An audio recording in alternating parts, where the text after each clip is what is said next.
Picture a quiet college town, where at night you can hear nothing but the wind in the trees and footsteps echoing on empty streets. A place where dreams are just beginning, you know? And right here, in the middle of all that calm and carefreeness, a single gunshot rings out, cutting one life short and forever changing thousands of others. She was smart. She was kind. She was the future. Eve Carson, the student body president, a leader, a volunteer, someone everyone in this town knew. But in one single night, her name would become a headline, and her home would turn into a crime scene.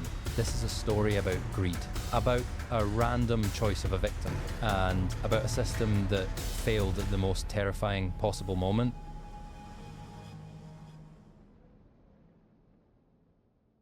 Before we dive in, drop a comment and tell us where you're watching from. Your city, your country, you know. And if stories like this matter to you, like truly matter, support the channel by subscribing. Today, we're heading back to the United States, to one of the states on the East Coast. It's the birthplace of the Wright brothers, Krispy Kreme, and the Great Smoky Mountains. So, with all that in mind, welcome to Carolina. Friends, short and to the point, the so-called Tar Heel state has a lot of strong sides, even though right now it ranks 14th among the poorest states. North Carolina's business industry is growing fast and pulling the economy in a positive direction. STEM fields are on the rise, and thanks to the warm, pleasant climate, more and more people are moving here. But, unfortunately, that mostly applies to the cities and the more developed areas. The gap between urban and rural life has only grown in recent years, and this state is a clear example of the constantly increasing effect of urbanization. If you head toward the state capital, Raleigh, you'll see active growth everywhere. Its key industries include financial services, medicine, and pharmaceuticals, and in recent years the city has become a major player in biotechnology and other high-tech fields. That's the result of steady investment in medical research and educational institutions. WakeMed, UNC Rex Healthcare, and the University of North Carolina are among the city's largest employers. If you drive west of Raleigh and a bit south of its neighbour Durham, you'll come across the town of Chapel Hill, with a population of about 62,000 people. First and foremost, it's home to the campus of the University of North Carolina, and this town is directly connected to our case. Why? Because it's the hometown of the main character of our story. Like most college towns, life in Chapel Hill blends an urban and a suburban feel. Most people here rent their homes, and the many restaurants, coffee shops, and parks create this special, cozy, small-town atmosphere. Chapel Hill has plenty of great spots to grab a cup of coffee at least, that's what I've been told. And with so many parks and little streams, the walking trails here in the spring are just incredible. Honestly, I see huge potential in student life here. Rent is affordable, schools have a strong reputation, and there's more than enough entertainment. Student satisfaction here is impressively high. As for crime, it's lower than the national average. Those who don't work at the university are used to the students and their parties, and otherwise they enjoy a calm, safe community life. That's exactly why what happened on March 5th, 2008 shocked absolutely everyone. At around 5 in the morning that day, residents of the Hillcrest Circle area, located northeast of Chapel Hill and the UNC campus, were jolted awake by something terrifying. After a single gunshot rang out from beyond the tree line, a woman's scream cut through the darkness, and then, just moments later, 3 more shots followed in rapid succession. Orange County 911, this is Rob. Hi, I think I just heard gunshots outside. Okay. How many shots did you hear? 4. You heard 4? I think so, yeah. Okay. Did you see anyone by chance? No, I mean, I was laying awake in bed. Yes, ma'am. Okay. All right, you want to speak to an officer about this? Well, I don't know. Orange County 911, this is Maybe, sir. Scream and 3 shots. Sound like a young woman. Okay, you said you heard gunshots? 3 gunshots. How long ago did this happen? 5 seconds. And you said you heard a female scream? 3 times, yeah. Did anything like this ever happen before? I've heard gunshots before. I don't think I've heard screaming. Terrified and too scared to even step outside and check, the resident immediately dialed 911. When officers arrived on the scene, they were met with a horrifying sight. A body had been discovered near the intersection of Hillcrest Road and Hillcrest Circle. The victim was a young woman, likely in her early 20s. No form of identification was found on her, and because of that, investigators initially believed the murder may have been committed during a robbery. Whoever shot this woman showed absolutely no respect for human life. She had been hit several times with a handgun. At about 5 feet 5 inches tall and weighing 138 pounds, that's around 1 meter 66 centimeters and about 62 kilograms, she had a very slight, delicate build, and given her age, it was likely she was a student at the local campus. Sadly, that assumption would soon prove to be true. Once the news spread across Chapel Hill, rumours moved through the town like wildfire. When several students realised their housemate hadn't come home that night, they contacted the police, hoping for some kind of reassurance. But, that reassurance never came. After a visual identification, officers confirmed the worst it was their neighbour. Her name was Eve Carson, a student at the University of North Carolina. Eve Carson was genuinely loved, well-known, and incredibly accomplished. She served as the president of the student body and was also a recipient of the Moorhead Kane Scholarship. So, let's rewind and talk about her life. Eve was born on November 19th, 1985, in Athens, Georgia. Her mother, Teresa, and her father, Bob Carson, were loving parents who gave her a strong start in life. Along with her brother, Andrew, the family stayed in Athens throughout her teenage years. And this is not an exaggeration at all. Eve was one of those model students every school and every parent dreams of. She was a straight A student and, at the same time, incredibly popular with her peers. While attending Clark Central High School, Eve was elected president of the student council with 55% of the vote. And that's not all. She also graduated as the valedictorian, meaning she was the top student in her entire class. Beyond her intelligence, she was deeply loved by her friends and respected by her classmates and teachers. And honestly, winning a student body election on its own already says a lot about how much people liked her, you know? They say one photograph is worth 1,000 words, so instead of me trying to explain it all, here's archival footage of Eve welcoming students at UNC. Hey y'all, my name is Eve Carson and I'm your student body president. It's great to be in Chapel Hill. If you're a returning student, can't wait to see you again. If you're a new student, welcome to the Carolina family. So this is the Student Government Office, room 2501 in the new Student Union, and as your representation, this office is here for you. We've got computers you can use, there's a printing station, there's another printer on the other side, and here we've got a lot of people moving in. This is Lauren, she's a senior class marshal. There are 3 branches of student government: executive, legislative, and judicial. And so executive branch, or E-branch, and student congress are located in this office. And the judicial branch, which is the honor court, is located down in SASB. I really want to encourage all of you guys to take advantage of the incredible opportunities that our campus offers. You know, from Campus Y to Millennium Village Project to student television to the Daily Tar Heel to student government, there are so many incredible ways that you can get involved. And I've really found that my experience has been enriched by the ways that we give back to our communities and to our campus. Also, I personally invite you to come hang out with me. I spend a lot of time in this office and I love saying hi and meeting new people. So if I can help you, or if I can help you figure out how you want to get involved on campus, please come by and let's talk. But Eve Carson's service went far beyond anything required by her coursework.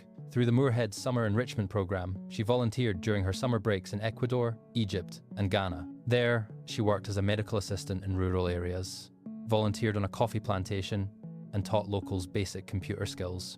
You know, real, hands-on help where it truly mattered. As you can imagine, Eve had absolutely no trouble getting into elite schools like Princeton and Yale. What's more, she was even offered scholarships at both universities, which is like an unbelievable achievement on its own. But true to who she was, Eve chose to attend a public university instead. That decision brought her to North Carolina in the fall of 2004, where she entered UNC on the prestigious Moorhead Scholarship to study pre-medicine, while also majoring in political science and biology. During her time in college, Eve led numerous student organizations and volunteer projects, which eventually earned her the title of North Carolina Fellow and a place in a 4-year leadership program. On top of all that, she helped students at Frank Porter, Graham Elementary School and Githens Middle School. She also worked with the Girls on the Run program, an initiative focused on building confidence and inner strength in young girls. Long story short, Eve truly was extraordinary. A natural-born leader, compassionate, incredibly energetic, and genuinely interested in every single person around her. And after her death, there was a painful emptiness left behind in the hearts of countless people. The community didn't know what to think about what had happened, because even setting her popularity aside, a student had suddenly been killed in a remote, wooded area near campus. And while most murders are typically isolated incidents, the complete lack of evidence made it impossible to know whether this could happen again. At first glance, Eve's death appeared random. The last time her housemates saw her was around 1:30 in the morning. She stayed home to study while they all went out for drinks. What happened between that moment and 5 in the morning? At that stage, no one knew. The next morning, after an anonymous call, police located her car not far from the crime scene, and of course, immediately headed there. Now to Chapel Hill, where a police tip line has been ringing all day. Investigators are working every lead in the search for Eve Carson's killer. They're going through every inch of her SUV. It's believed the killer shot her in a neighborhood near campus, then took off in her truck. Our team coverage begins with Dan Bowens outside police headquarters. Dan. Pam, Chapel Hill police do not have any suspects in this case, and they are calling the murder of Eve Carson a random act of violence. They've spent much of the last 48 hours trying to obtain her phone records, her bank records, and looking through her SUV for any sign of evidence that could help them solve this case. Evidence inside Eve Carson's SUV could provide important information about her murder. Chapel Hill police spent much of Friday reviewing the contents inside. WRAL has learned detectives are investigating 2 crimes in the UNC student body president's death: the theft of Carson's SUV and the murder. Police believe the killer was in Carson's Toyota at some point. Carson lived just a block off the main business district of Franklin Street on Friendly Lane. Police found her body Wednesday morning a little more than a mile from her home in a residential part of town at Hillcrest Road. Her SUV was found at the intersection of North Street and Hillsborough. Police believe Carson was shot with a handgun several times at around 5:30 Wednesday morning, including 1 shot to her right temple. She was last seen alive by her roommates at around 1:30 that morning. Detectives are still trying to piece together what happened in between. And Chapel Hill police also announced today that there is a $25,000 reward for anyone who could help them solve this crime.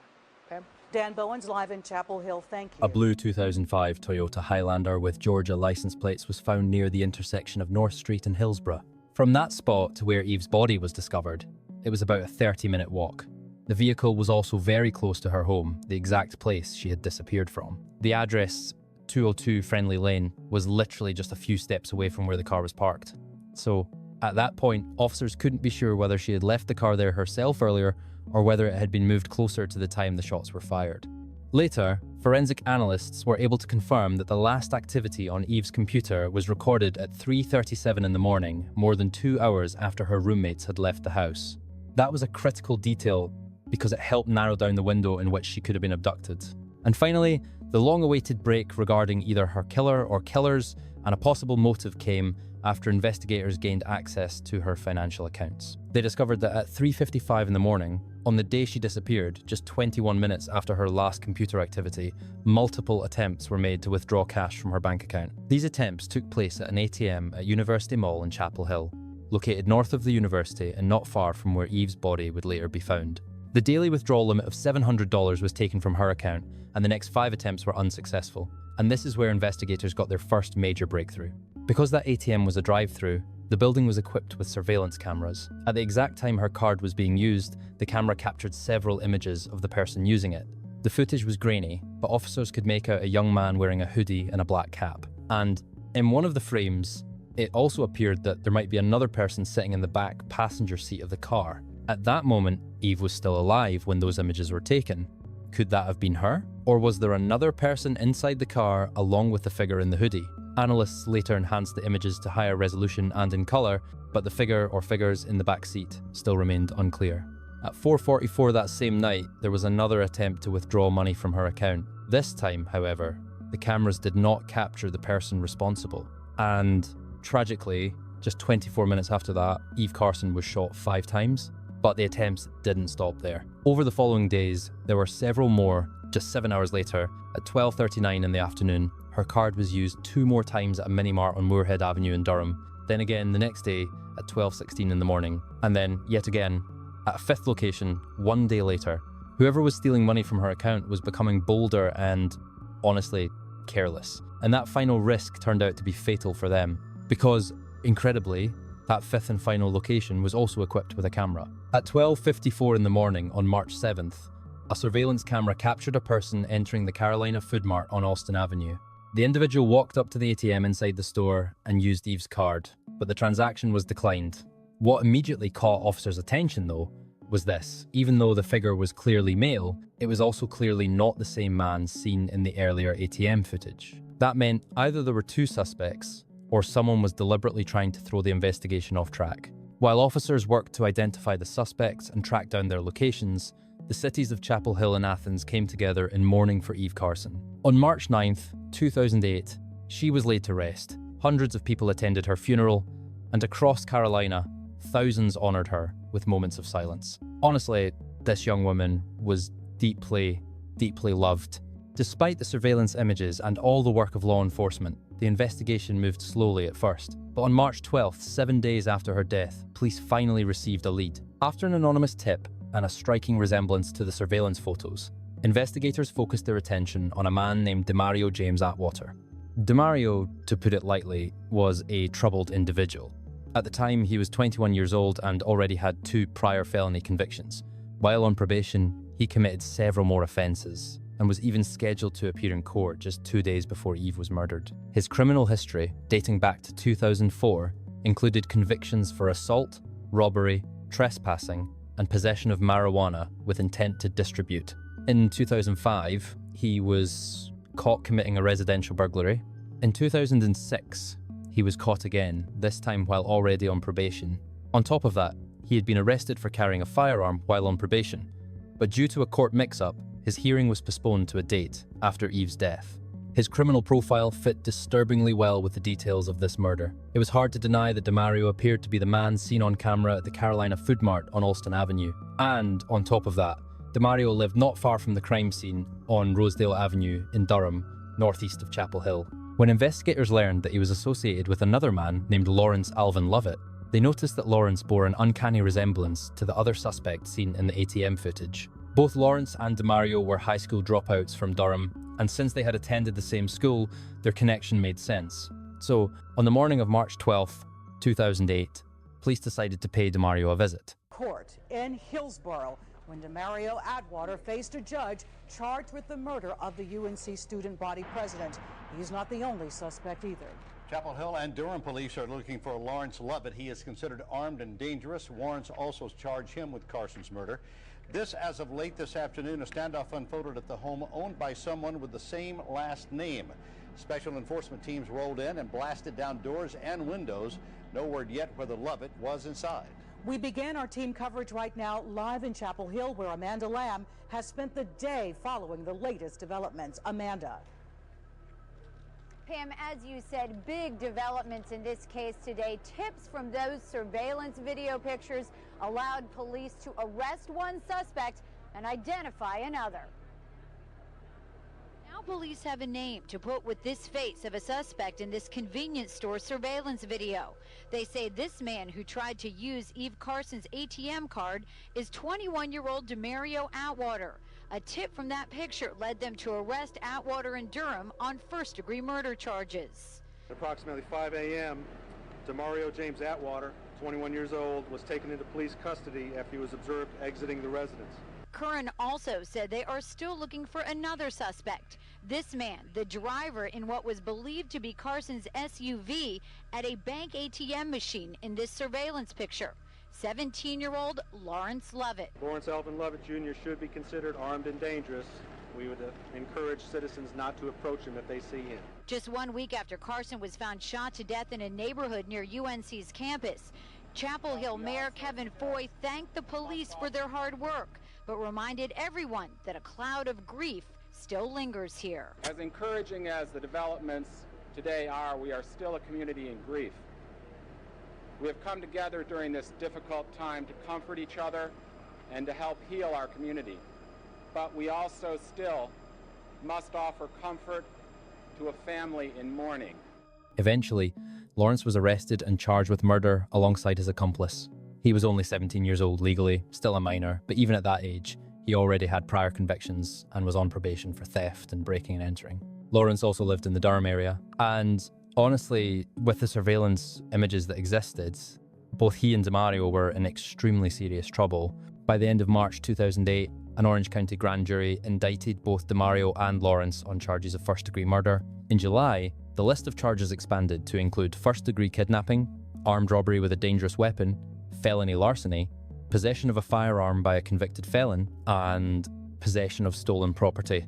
But despite that already terrifying list, Lawrence was also charged in the murder of Abhijit Mahato, a 29-year-old engineering student at Duke University. I won't go deep into that case, because in the end, Lawrence was found not guilty in Abhijit's death. What we do know is that Abhijit came from India in 2006 to study at Duke, but on the night of January 18th, 2008, just weeks before Eve was killed, his life was tragically taken after criminals broke into his home.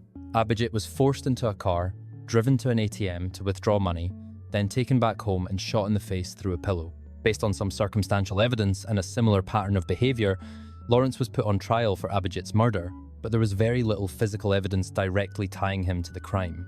In the end, he was acquitted, and to this day, the murder of Abhijit Mahato remains unsolved. Coming back to Eve Carson's case, prosecutors prepared to try both DeMario and Lawrence for her murder. Of course, they would be tried separately. As an adult, DeMario faced the possibility of the death penalty. Lawrence, however, because he was only 17 at the time of the crime, could not receive a death sentence. And with multiple crime scenes and such an incredibly complex investigation, it took both the prosecution and the defense years to gather every piece of evidence, and what they ultimately uncovered over 2 years was a brutal, merciless, cold-blooded story driven by greed and a tragically random choice of victim. It all began in the early hours of March 5th, 2008. Eve decided to stay home and study, leaving herself alone while her housemates went out for drinks around 1:30 in the morning. Around 3:30 that same night, just around the corner on East Rosemary Street, another female student was sitting in her car, talking on the phone. That's when she noticed two men, Lawrence and DeMario, staring directly at her. Worried about her safety, she drove off. And as she looked in her rearview mirror, she saw them heading in the direction of Friendly Lane, the street where Eve lived. Cell phone records later confirmed that Lawrence's phone connected several times with the nearest cell tower right around that time. Investigators determined that both men were actively looking for an easy target. They were both out on bond, desperate for money, and instead of earning it honestly, they chose to steal it. Lawrence and DeMario had no idea who Eve was, just like she had no idea who they were. They had never met before. They had no prior information about her at all. But when they saw her alone inside her home, studying, they decided she was vulnerable to their plan. And just like that, they chose her as their victim. Within minutes, they broke into her home, threatened her at gunpoint, and forced her into a vehicle. Based on the final activity on her computer, we know this happened at about 3:37 in the morning. After that, Lawrence and DeMario abducted her, placed her in the back seat of her own SUV, and drove off to hit multiple ATMs. One of those was the machine on Willow Drive, the same one that later produced those surveillance images. At 4:44 in the morning, they tried another ATM at Northgate Mall, but since the daily withdrawal limit had already been reached, they couldn't get any more money. After several failed attempts, they forced Eve to walk with them through a wooded residential area.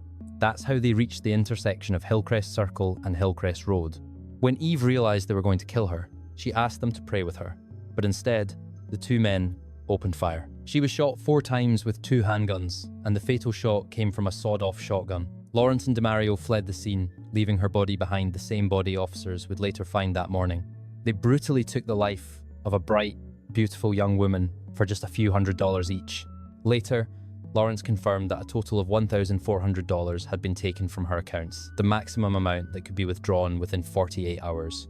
When authorities arrested DeMario, he confessed that he was the man seen in the surveillance footage and later told officers that Lawrence was his accomplice. Starting with DeMario, he avoided a full trial by pleading guilty to all federal charges against him. He even apologized to Eve's parents in court. As a result, on September 23rd, 2010, he was sentenced to life in prison plus an additional 30 years. And because he accepted responsibility, he narrowly avoided the death penalty. Lawrence took a different route. He pleaded not guilty to the state charges of first-degree murder, first-degree kidnapping, armed robbery, felony larceny, and possession of stolen property. Because of that, he had to stand trial in front of a judge and jury in a case that started in December 2011. After about 2 weeks in court, Lawrence was found guilty on all counts and was sentenced to life in prison without the possibility of parole. But things got legally complicated. On February 5th, 2013, the North Carolina Court of Appeals overturned Lawrence's life sentence and ordered a new sentencing hearing. The court ruled that automatically sentencing someone to life without parole for a crime committed before they turned 18 was considered cruel and unusual punishment. So on June 3rd, 2013, a second sentencing hearing took place. During that hearing, Lawrence said, "You know, people make mistakes. Nobody's perfect. I'm not the monster I've been made out to be. I understand this has been a traumatic experience for everybody involved. For that, I offer my condolences to everyone it has affected. If that means something to anyone, it means something to me."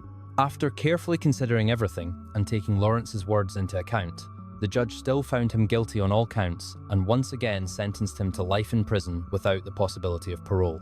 And honestly, in my opinion, that's the only outcome that makes sense, given how disgusting and brutal his actions were. Once Lawrence was behind bars, he racked up 7 more disciplinary violations in prison. So yeah, he really did not do himself any favors, although at this point, it does not really matter. He is never going to be a free man again. Normally, I would say that someone that young still has a chance to grow, to learn from their mistakes. Most of us are not the same people at 30 that we were at 17, but Lawrence seems like one of those rare exceptions.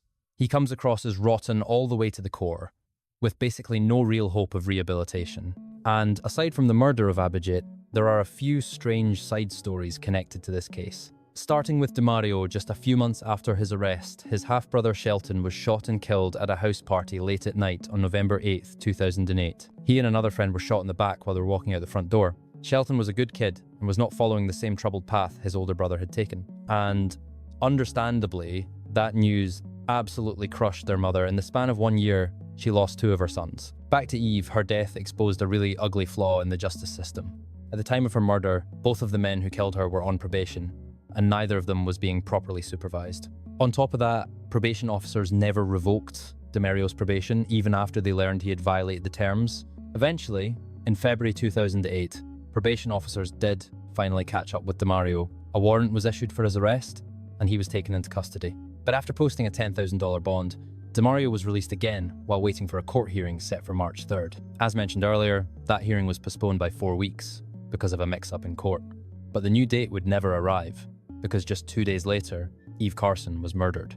There is a theory that DeMario became obsessed with getting back the $10,000 he had lost to that bond, and that this was the main reason and motivation for robbing Eve. You have to be a special kind of stupid to try to fix one crime by committing another one. We are honestly talking about absolute idiots here. But maybe that is exactly why stories like this exist at the end of the day. People are just people, and the worst of us are cruel idiots.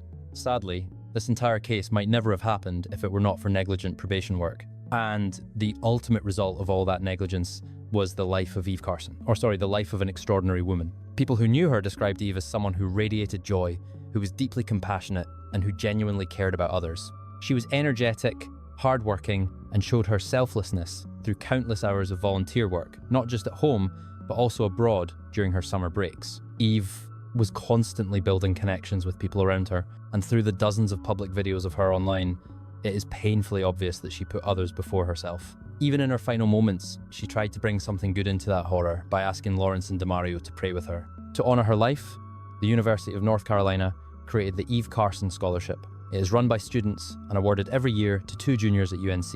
The idea is to give students more freedom to give back to the university by easing some of the financial burden of tuition, and I am pretty sure that is no coincidence, because Eve herself suggested this exact idea 1 month before her death, while she was still serving as student body president. Posthumously, Eve also received the Chancellor's Award as the most outstanding woman in her graduating class, as well as the Distinguished Young Alumnus Award. Hundreds of people attended her funeral, and it is reported that up to 10,000 people came to the memorial service in Chapel Hill. Even today, a lot of people on campus still remember her face and her name. It is hard to say where Eve would be now if her life had not been so brutally cut short. She was interested in science policy and planned to continue her education after finishing at UNC. She had also accepted a job offer from McKinsey & Company as a management consultant. So, as you can tell, this young woman was clearly headed toward a huge, successful career. As we all know, and as this case really drives home, we cannot fully control what happens to us in life. But there are a lot of things we can do to improve our own situation. And when it came to Eve, she always seemed to make the absolute most of what she had. You know, one thing that really hit me while working on this case was just how incredibly F-I-N-G loved Eve was. I know the swearing might sound a little harsh, but I seriously mean it. One of the ways I gather information for these videos is by reading online obituaries, and I have never in my life seen that many comments left for a victim. For Eve, there were almost 1,000. The 15th anniversary of her death falls just a few days after this video goes live, and even now she still gets a few new comments every single month. After talking with several local residents, they confirmed that Eve is still well known around campus to this day. Sadly, Eve's life is a story that will forever remain unwritten, a story that was clearly meant to be full of success and positivity, but was ultimately taken away for just a few $100s. And with that, friends, I am going to wrap this up. I think I have covered this case pretty thoroughly, even though honestly I could talk a lot longer about her achievements and everything she accomplished. My question for you is, what do you think about this case? Do you believe that if the probation officers had paid more attention to Demario, all of this could have been avoided and Eve might still be alive today? And another question, a lot of people still insist that Abhijit was killed by Lawrence. What do you think? Do you believe he actually did it? Well, friends, that is all from me for today. Thank you so much for watching another video here at Coffee House Crime. If you have not subscribed to the channel yet, I would really appreciate it. It helps more than you know. I will be back very soon with another video, probably once I have fully recovered from this whole COVID stretch. Until then, take care of yourselves, look out for one another, and of course, stay safe. Thank you and goodbye.